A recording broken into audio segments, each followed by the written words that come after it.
And today I'm here with James Fairburn from Perth Fluoride Free. Thank you, James, for coming on the couch today. My pleasure. Now, this is a fantastic organisation which I found about. How come it's important that you're present in our community? Well, fluoride has been added to Australia's water supply since the 1960s. Sure. And it's a medication, and ostensibly it's there to fight tooth decay. Sure. However, this is very, very important because the single most important responsibility of your government is to put clean water in your taps. At the moment, every time you go and fill up your glass of water and drink from it, you're slowly poisoning yourself, you're slowly poisoning your children, and all the rest of the water which doesn't get drunk, which is about 99% of it, goes down the plug hole and then pollutes your environment as well.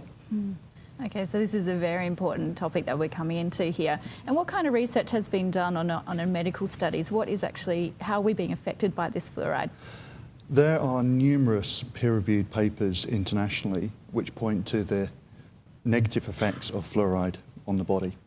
For example, in America in January this year, the United States Health Department reduced the level of fluoride across America to 0.7 milligrams per litre. Now in Australia at the moment it's around 1 to 1.2 milligrams per litre, so 30 to 40% higher than in America. Now the reason why they did this in America is that they found in a recent study that 45% of American teenagers have something called dental fluorosis, which is a staining and mottling of the teeth.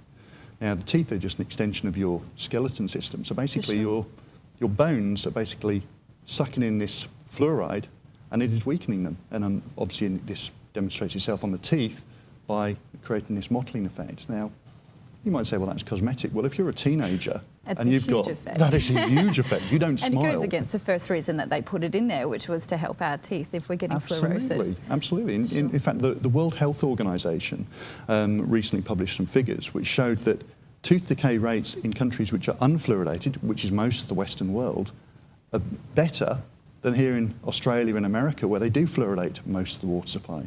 So it's clearly not having any positive effect, but it's having a negative effect on people's teeth. But then there's other medical reasons as well. There's effects on people's thyroid. There's effects on the IQ of children. In fact, the American Dental Association on their own website says, do not give bottle-fed babies bottles filled with fluoridated water.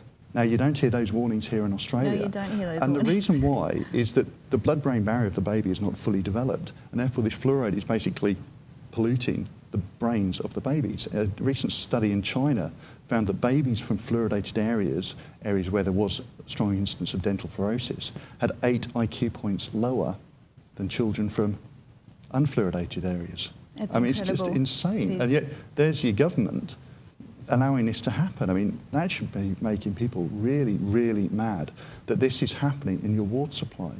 But I think the most important thing is that it's the ethics. It is ethics. So what are our ethical rights as a community? Because we don't know this information. If you look at all forms of medical ethics, they state that medication should only be administered on an individual basis being controlled by a doctor in relation to your own specific medical needs. And we're all different, aren't we? You can't medicate everyone the same way. Absolutely, and yet at the moment you're being arbitrarily medicated ostensibly to prevent tooth decay, but it doesn't...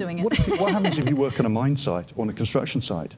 How much water are you drinking every day? That's it. Well, I drink about 5 litres a day, so am I being over-medicated? You're being over-medicated. They are are assuming that you are average and you drink 2 litres a day. But of course, if you're a baby, you're not average.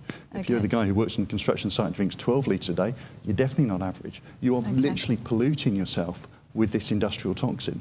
Yeah, this is a huge amount of information. I'd love to find out more. So whereabouts can I go to? Can I link onto your website on Meetup? Is that correct? Yep, meetup.com if you do a search there for Perth Fluoride Free. Okay. And also on Facebook, and again, search for Perth Fluoride Free, and you'll find us there. That's wonderful. So if you head to thecouch.com.au, you'll find the segment guide. Follow that through to my website. I'll have all the information there for James Fairburn and what they're doing in Perth. If you'd like more information, get in contact with him. He's full of knowledge and it's a great resource. Let's find out what's happening in Perth.